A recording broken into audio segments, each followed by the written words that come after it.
નમસ્કાર મિત્રો, વિડીયોમાં તમારું સ્વાગત છે। જી હા મિત્રો, અત્યારે હાલના મોટા અને મહત્વના સમાચાર સામે આવી રહ્યા છે। તો મિત્રો, સમાચારમાં વાત કરીએ તો કાગળમાં નાસ્તો કરતા લોકો સાવધાન થઈ જજો। સમોસા, કચોરી અથવા તો અન્ય ખાવાની વસ્તુઓ વેચતા દુકાનદારો માટે food safety and standard authority of ઇન્ડિયાએ મોટી ચેતવણી જારી કરી છે। ભારતમાં ખાદ્ય સુરક્ષાના ખ્યાલ રાખનારી એજન્સીએ સ્પષ્ટતા કરી છે કે જો કોઈ દુકાનદાર ખાવાની વસ્તુઓ અખબારમાં બાંધીને વેચે છે તો તેની સામે કાયદાકીય કાર્યવાહી કરવામાં આવશે।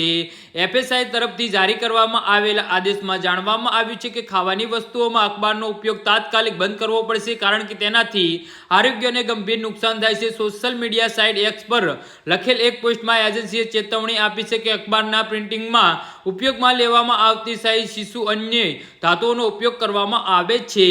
તેમાં હાનિકારક કેલ્શિયમ પણ હોય છે। જો તેનો ઉપયોગ ખાદ્ય પદાર્થ અથવા કરવામાં આવે છે તો તે કેમિકલ માનવ શરીરમાં પહોંચીને ગંભીર નુકસાન પહોંચાડી શકે છે। એફએસઆઈ પેકેજના નિયમ 2018ના સંદર્ભ આપતા જણાવ્યું હતું કે ભોજનના સંગ્રહ, રિપિંગ અને પીરસવા માટે અખબારનો ઉપયોગ કરવો પ્રતિબંધિત છે। જી હા મિત્રો, આ ચેતવણી પછી પણ કોઈ દુકાનદાર અખબારનો ઉપયોગ કરતા પકડાય છે તો તેને 6 મહિનાની જેલ અને 5 લાખ રૂપિયાનો દંડ ફટકારવામાં આવી શકે છે।